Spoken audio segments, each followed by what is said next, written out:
யோசிச்சு பாருங்க. ஒரு எரிமலை வெடிச்சு வெறும் பாறையா கிடக்கிற ஒரு நிலம் சில 100 வருஷத்துல எப்படி அடர்ந்த காடா மாறுது. உயிரே இல்லாத ஒரு இடத்துல இருந்து ஒரு சிக்கலான சமநிலையான சுற்றுச்சூழல் அமைப்பு எப்படி உருவாகுது. வாங்க, இயற்கையோட இந்த அற்புதமான மீள் உருவாக்க ரகசியத்தை நாம இன்னைக்கு பார்க்கலாம். சரி, வாங்க இந்த கதைய நாம முதல்ல இருந்து ஆரம்பிக்கலாம். இது ரொம்பவே ஆச்சரியமான ஒரு கேள்வியோட தொடங்குது. அதாவது, ஒரு பெரிய அழிவுக்கு அப்புறம் வெறும் சாம்பல்ல இருந்து எப்படி உயிர் திரும்ப வருது. இதுதான் நம்மளை யோசிக்க வைக்கிற முக்கியமான கேள்வி. இதுக்கான பதில் ஒரு ரொம்ப முக்கியமான சயின்ஸ் கான்செப்ட்ல ஒளிஞ்சிருக்கு. அதுதான் சூழலியல் வழிமுறை வளர்ச்சி. சிம்பிளா சொல்லணும்னா, இது இயற்கை தன்னைத்தானே ஸ்டெப் பை ஸ்டெப்பா சரி பண்ணிக்கிற ஒரு ப்ராசஸ்.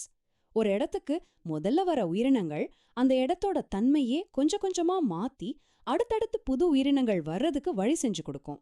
இது ஒரு தொடர் நிகழ்வு. இந்த பெரிய பயணத்தை நாம 5 முக்கியமான படிகளா பிரிக்கலாம். முதல்ல, ஒரு பேரழிவால அந்த இடம் மொத்தமா காலியாகுது. அப்புறம் பாறையில கூட தாக்குப்பிடிச்சு வளரக்கூடிய சில முன்னோடி உயிரினங்கள் முதல்ல அங்க வந்து குடியேறுது. போக போக அங்க இருக்கிற வளங்களுக்காக அதுங்களுக்குள்ள போட்டியே நடக்கும்.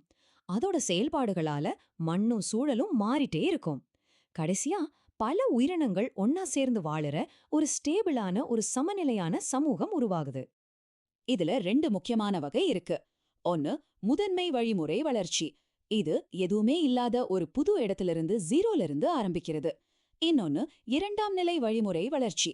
இது ஒரு காட்டுத்தீ மாதிரி அழிவுக்கு பிறகு ஏற்கனவே இருந்த மண்ணிலிருந்து திரும்பவும் ஆரம்பிக்கிறது. இது ஒரு ரீபில்டிங் மாதிரி. சரி, இப்ப அடுத்த கட்டத்துக்கு போலாம். இது மாதிரி படிப்படியா வளர்ற இந்த சிஸ்டம் கடைசியா எப்படி ஒரு கச்சிதமான அமைப்பா மாறுதுன்னு பார்க்கலாம் வாங்க. ஓகே, இப்ப இந்த பெரிய ப்ராசஸ் எல்லாம் முடிஞ்சு ஒரு சுற்றுச்சூழல் அமைப்பு உருவாகிருச்சு. ஆனா அதோட கட்டமைப்பு, அதோட ஸ்ட்ரக்சர் எப்படி இருக்கும்? இந்த கேள்வி நம்மள அடுத்த கட்டத்துக்கு கூட்டிட்டு போகுது. இங்கதான் சூழலியல் பிரமிடுகள் உள்ள வருது. இது ஒரு சுற்றுச்சூழல் அமைப்போட ப்ளூ பிரிண்ட் மாதிரின்னு சொல்லலாம். உற்பத்தியாளர்கள், அதாவது செடி கொடிகள் எல்லாம் பிரமிட்டோட அடிப்பகுதியில இருக்கும். அதை சாப்பிடுற உயிரினங்கள் அடுத்தடுத்த படிகள்ல மேல போகும். பிரமிடுன்னு சொன்னாலே நம்ம மனசுக்கு வர்றது என்ன? கீழே அகலமா, மேல போக போக கூர்மையா இருக்கும் இல்லையா? ஆனா இயற்கையில உயிரினங்களோட எண்ணிக்கையை வச்சு போடுற பிரமிடு எப்போதுமே அப்படி இருக்காது. ஆமா, நீங்க கேக்குறது சரிதான். சில நேரங்கள்ல அது தலைகீழா கூட இருக்கலாம். உதாரணத்துக்கு ஒரு புல்வெளியை எடுத்துக்கோங்க. அங்க லட்சக்கணக்கான புல்து இருக்கும். அத நம்பி சில 1000 பூச்சிகள். அந்த பூச்சிகளை சாப்பிட சில 100 தவளைகள். கடைசியா அந்த தவளைகளை சாப்பிட ஒரு சில பருந்துகள். பாத்தீங்களா? இதுதான் நாம எதிர்பார்க்கிற நேரான பிரமிட். அகலமான அடித்தளம், குறுகியா உச்சி. ஆனா ஒரு காட்டுக்குள்ள போனீங்கன்னா கதை அப்படியே மாறும். இங்க ஒரே ஒரு பெரிய மரம் இருக்கும். ஆனா அந்த ஒரு மரத்தை மட்டுமே நம்பி ஆயிரக்கணக்கான பூச்சிகளும் பறவைகளும் வாழும். அப்போ இந்த பிரமிட் எப்படி இருக்கும்? கீழே குறுகலா, நடுல அகலமா, திரும்ப மேல போகும்போது குறுகலா, ஒரு ஸ்பிண்டில் ஷேப்ல இருக்கும். எண்ணிக்கை பிரமிட், பயோமாஸ் பிரமிட் இதெல்லாம் மாறலாம். ஆனா ஒரே ஒரு பிரமிட் இருக்கு. அது எந்த காலத்திலயும் எந்த சூழ்நிலையிலயும் மாறவே மாறாது. அதுதான் ஆற்றல் பிரமிட். இயற்கையோட இந்த முழு ஆட்டத்தையும் கண்ட்ரோல் பண்ற ஒரே ஒரு நம்பர் அது என்ன தெரியுமா? வெறும் 10%. வாங்க, இதோட அர்த்தம் என்னன்னு விரிவா பார்ப்போம். இதுக்கு பேரு லிண்டமேனோட 10% விதி. இது ரொம்ப சிம்பிள். ஒரு லெவல்ல இருந்து அடுத்த லெவலுக்கு சாப்பாடு போகும்போது அதுல இருக்கிற எனர்ஜில வெறும் 10% மட்டும்தான் அடுத்த உயிரினத்தோட உடம்புக்கு போகும். மீதி 90% எனர்ஜி அந்த உயிரினம் சுவாசிக்க, ஓட, அதோட உடம்பு சூடா இருக்க இப்படி செலவாயிடும். இதனால என்ன ஆகும்?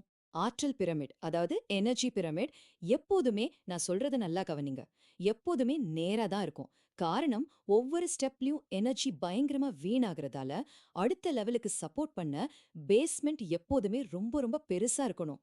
சரி, நாம இப்போ 2 பெரிய விஷயங்களை பார்த்தோம். வாங்க, இது ரெண்டையும் ஒன்னா சேர்த்து பார்க்கலாம். அப்போ நாம கத்துக்கிட்ட முக்கியமான பாடம் என்னன்னா, சூழலியல் வழிமுறை வளர்ச்சிங்கிறது ஒரு சுற்றுச்சூழல் அமைப்பை உருமாக்குற ஒரு நீண்ட பயணம். பிரமிடுகள் அந்த அமைப்போட இறுதி வடிவத்தை, அதோட ஸ்ட்ரக்சரை காட்டுது. இந்த முழு சிஸ்டத்தையும் இயக்குறது அந்த ஆற்றல் ஓட்டம்ங்கிற ஒரு அடிப்படை விதிதான். கடைசியா ஒரு கேள்வியோட உங்களை யோசிக்க வைக்கிறேன். ஒவ்வொரு லெவல்லையும் 90% ஆற்றல் காணாம போகுது. வெறும் 10% தான் அடுத்த லெவலுக்கு போகுதுன்னா, அந்த பிரமிடோட உச்சியில இருக்கிற புலி, சிங்கம், பருந்து மாதிரி உயிரினங்களோட நிலைமை எவ்ளோ மோசமானதுன்னு யோசிச்சு பாத்தீங்களா? உணவுச் சங்கிலியில கீழே ஏற்படுற ஒரு சின்ன மாற்றம் கூட உச்சியில இருக்கிறவங்கள எப்படி மொத்தமா காலி பண்ணிரும். இத பத்தி யோசிச்சு